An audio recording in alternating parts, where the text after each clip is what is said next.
Good afternoon, I'm Steve Hensley. First at 4, a death investigation is underway in southern Kentucky. This after a disturbing discovery along Interstate 75 in Laurel County. A driver noticed a body off exit 38 in London. WYMT's Phil Pendleton spoke to state police about the investigation.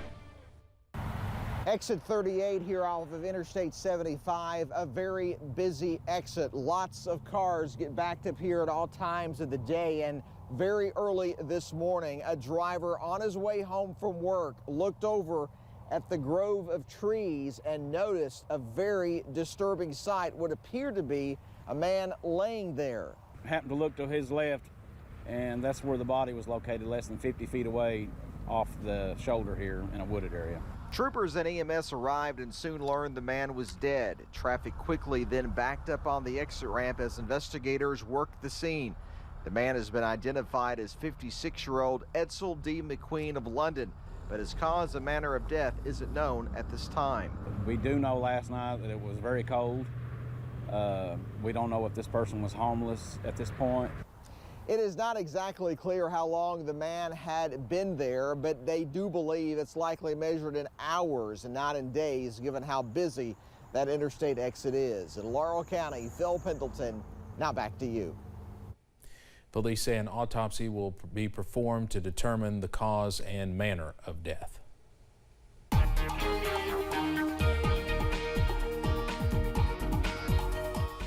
High pressure scooting off to the east, warm front moving up into the mountains, and that's bringing us much more mild air as we head through the remainder of today and really as we head into Christmas Eve and Christmas Day. I-64 at Moorhead. All things calm right now, at least weather-wise. We're seeing a few of those high clouds move in with some filtered sunshine, but so far, so good traffic-wise. Not seeing too much of the end of the day rush hour traffic or when it comes to some of that Christmas travel on the roadways. I-75, a steady stream of cars right now. Blue sky and just a few high clouds there. Temperatures are warming up. We're back above average, low 50s as you head into the Big Sandy.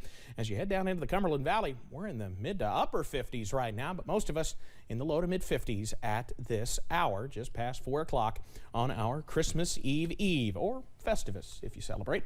Satellite and radar out there watching a few of those high clouds begin to filter on in, but for the most part, it will remain dry as we head through the overnight. No rain in sight. You have to go up into northern Ohio or even southern Michigan before we run into any kind of shower activity. So keep that WYMT weather app handy though, because those temperatures will be on the way up as we finish things out on our Thursday with those temperatures in the 40s tonight. Quite mild for overnight lows. I'll have the latest on just how warm we look to get on Christmas Eve and Christmas Day coming up in just a bit. Steve? All right, Evan, thank you.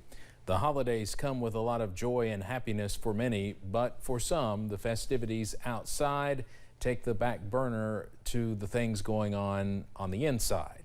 Addiction Recovery Care spends the season highlighting the importance of treatment through the holidays, encouraging those living in addiction to reach out and find help.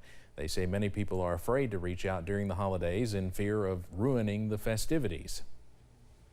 If you are considering going to treatment at all, if you know that you need help, do it today. It doesn't matter what day of the year that it is. Today is the day. And if you know in your heart that you need help, go ahead and pursue it, because you might not have it tomorrow.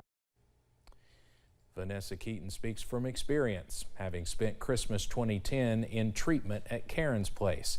Hear more about her experience and her hope for others this Christmas coming up tonight at 6. The owner of a nursery outside Nashville has been giving free Christmas trees to those who can't afford them, even though running his business has been more expensive this year. Larry Jenkins opened his Christmas tree lot 9 years ago, but this year he says bringing in the Christmas trees meant several road trips to North Carolina and calls to 13 different states just to find some. Despite all the hoops, once the lot opened, he decided to open his heart too. I know how COVID's been and people out of work and family having a rough time. I just decided, why not give trees to some of the people that couldn't afford it. Although this is the first year he's publicized it, Larry's been helping bring the joy of Christmas to homes for years. There's no explanation needed at Larry's lot, just a longing for a Christmas tree. He's paying it forward because he says it's just the right thing to do. The FDA announced today emergency use authorization of a second antiviral pill as COVID cases continue to surge. In the last 3 days, more than 671,000 new cases have been reported in the United States as the Omicron variant continues its rapid spread. CBS's Michael George reports from New York. The FDA has authorized a second COVID-19 pill, a Merck drug for high-risk adults who test positive to take at home when no other options are available. It comes a day after the agency granted emergency use authorization for Pfizer's more effective antiviral pill. The FDA found Paxlovid significantly reduced the risk of hospitalization for those at risk of serious illness. This is a very promising antiviral, and therefore we want to make sure that production is ramped up as quickly as possible. The new treatments come as the Omicron variant continues to surge. Studies from overseas appear to show Omicron cases are less severe, but health experts say the country can't let its guard down. If you're unvaccinated, don't think that it's going to be a milder version of this virus. You shouldn't assume that at all. It could be really dangerous to do that. Some hospitals are already overwhelmed. The ICU in Michigan's Beaumont-Dearborn Hospital is at 98%. A team of military members has been sent to help. It's really the unknown. We are in a perfect storm. The New York City area is experiencing a record number of cases, and about 20 urgent care centers have temporarily closed due to staff shortages and burnout.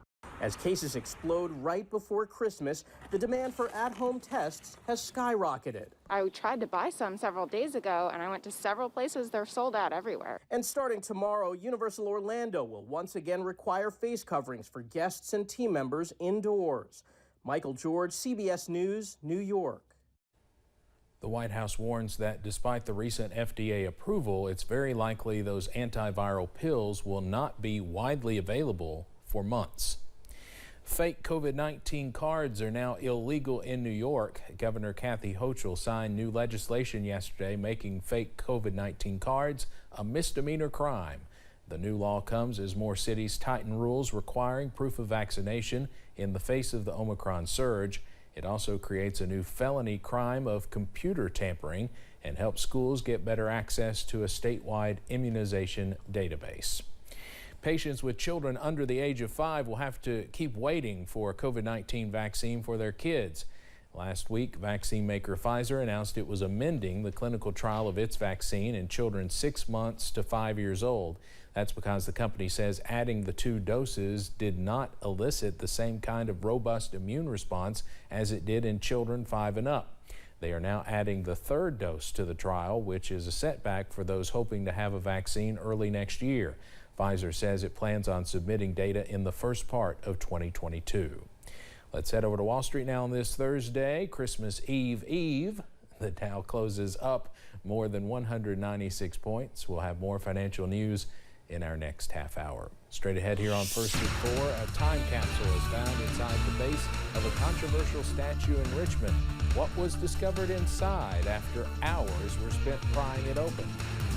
And we're past the winter solstice. It looks like spring wants to pay a visit. I'll have the latest on the holiday forecast on the way.